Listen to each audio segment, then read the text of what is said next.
Hey ghouls, Terry Krueger, the sweetest psychopath you'll ever meet, and welcome back to my channel.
Today I thought we'd have fun and doing like a little kind of dark Christmas inspired makeup look. Like I love the campiness of Christmas and everything, but I also love the dark and gloominess of it. So I decided to create this kind of like darkish but still glamorous yet wearable look for Christmas time. And I thought we could also go over the new film Black Christmas. It is a remake, a second remake.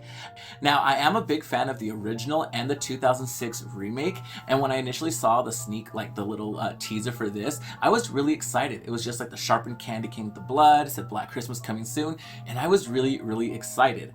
And before the film came out, they announced that it was going to be PG-13, and I immediately lost all interest in it. I had no hope for this film, and I don't know, I kind of just checked out of it and actually kind of forgot it was out. I just remember the only reason I went to go see it is because last night one of my friends was like, hey, I'm bored, let's go to a movie. Black Christmas is out. And I was like, oh yeah, I guess I'll check it out. It's a horror movie, even though it's PG-13. Like who the hell wants a PG-13 horror movie, especially a slasher movie? Anyways, I was like a big fan of the original Black Christmas and especially the 2006 remake.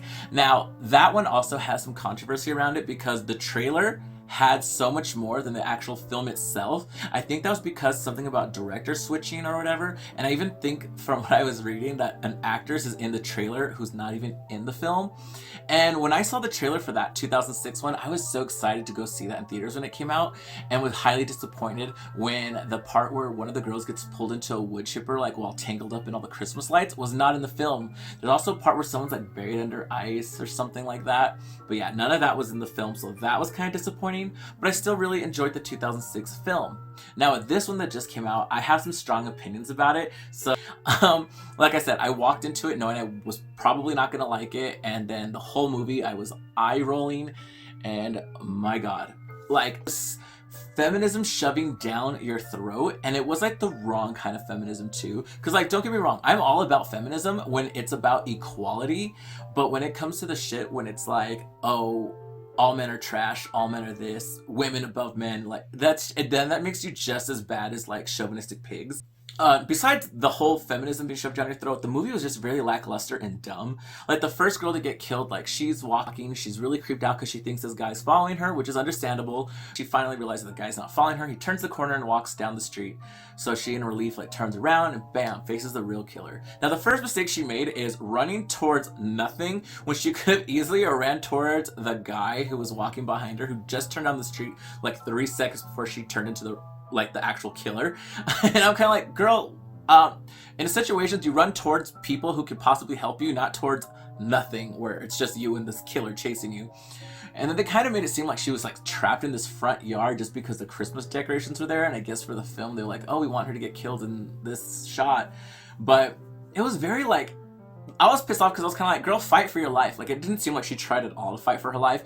Even when the killer like knocks her to the ground and slowly reaches up to break an icicle off the roof and stabs her in the chest with it. And then to top it off, the whole cheesiness is she's all struggling in the snow as the guy's killing her, and the panic of her fucking waving her arms around, she's creating a snow angel, and I was like, all right, that could have been done more subtle. I don't know. I just thought it was stupid. And then right away, again, the feminism is shoved down your throat with girls have periods. It's like, yes, we all are all aware that most women get periods. They have menstrual cycles. Like, big deal. Who cares? But one of the girls enters the other girl's room and is like, I lost my Diva cup. Have you seen it? I have a test in 10 minutes and need it. So she hands the girl a pad, and this part, I was like, bitch, I grew up with nothing but women. I had nothing but women friends mostly my whole life. Like, I didn't really make any other gay guy friends or guy friends till like a little after high school, somewhat in high school. But I was really close with a ton of females, and they were super comfortable with me. I was super comfortable with them, and you know, they were super comfortable with each other. And never have I ever seen any woman grab a pad from another girl and be like, thank you, shove it down her pants in front of her, adjusting it, and I'm just kind of like, what the even the girl next to me was like, what the fuck? Like, I was like, okay, I get what you're trying to do. Not necessary. Oh, okay. But like, honestly, and the girls out there who watch my videos, would you take a pad from a friend and right in front of her, shove it down your pants to adjust? I don't know. That was just so weird. Like, that was weird. That's like you asking your friend for a condom because you're about to go like smash, and you're like, thanks, and you like roll it on in front. Like, no, like, what the fuck? Like, no, ugh. Anyways, so honestly, the film had nothing to really do with the original Black Christmas itself. Anyways, they Billy and Agnes, who was like a part of the original, and then like the main killer in the 2006 remake. And the original one, you never actually find out who the killer is. You just hear all the threatening calls he's making to them. And also that they kind of like play on it, where like you think she's getting a weird phone call, but it's just the girl's mom from one of the girls who's missing. And if I can remember, on one part when they walk in on another person stabbing somebody, I think they're stabbing them with a glass unicorn, which was a big part from the original and kind of in the 2006 version.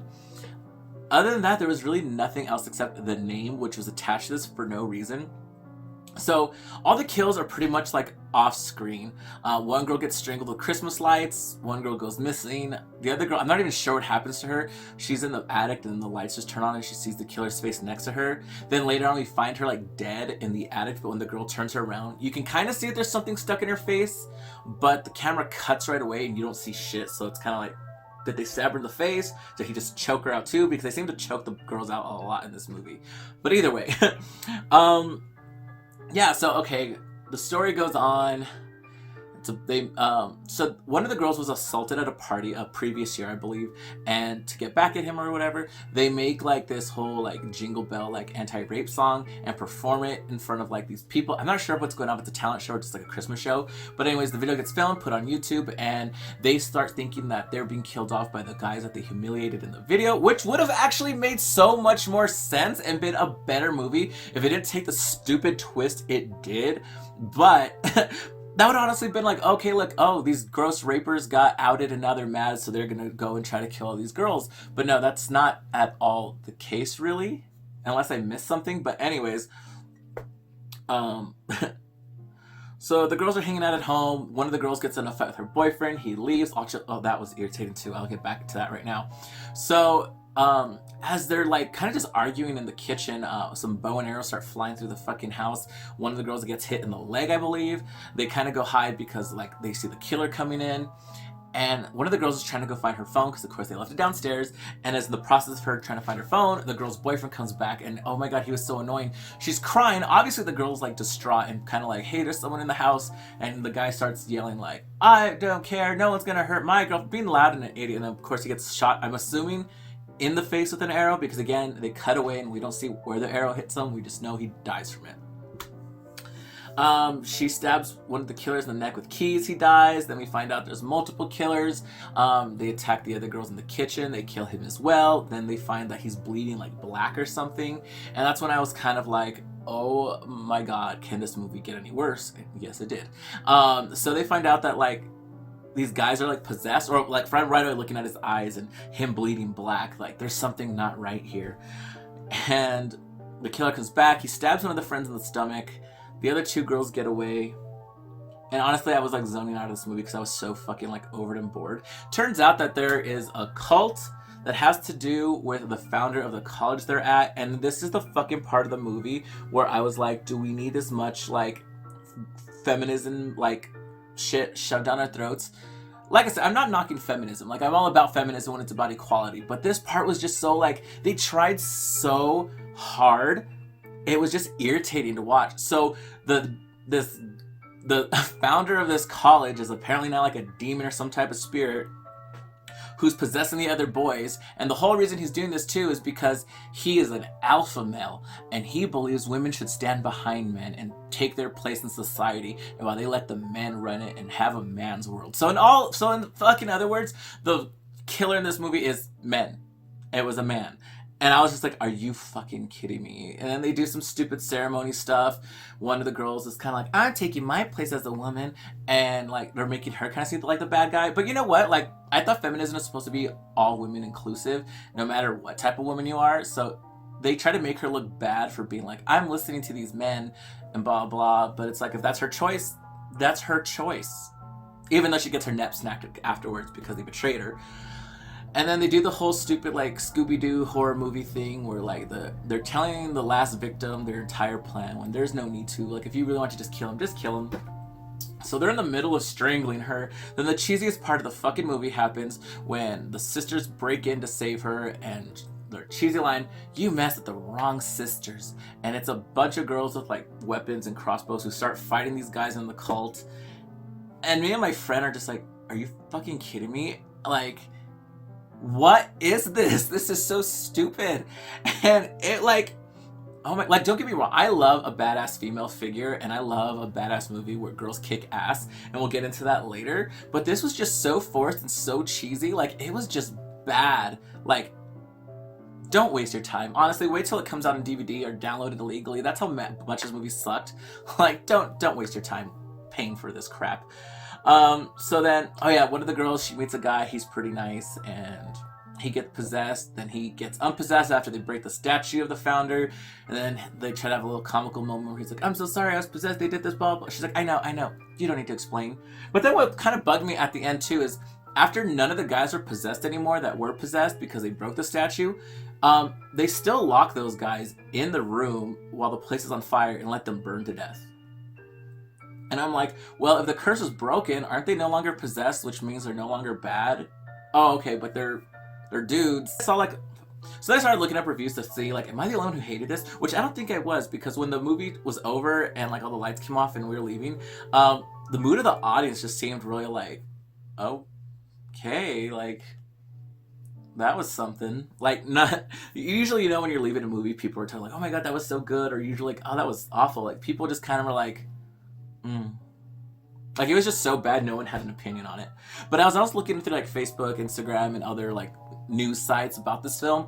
I saw a lot of people kind of upset about it. Like, I was reading that there was this actual like this feminist group who was mad because they felt that the movie portrayed them as like psycho man-hating women, which in reality most real feminists are not that.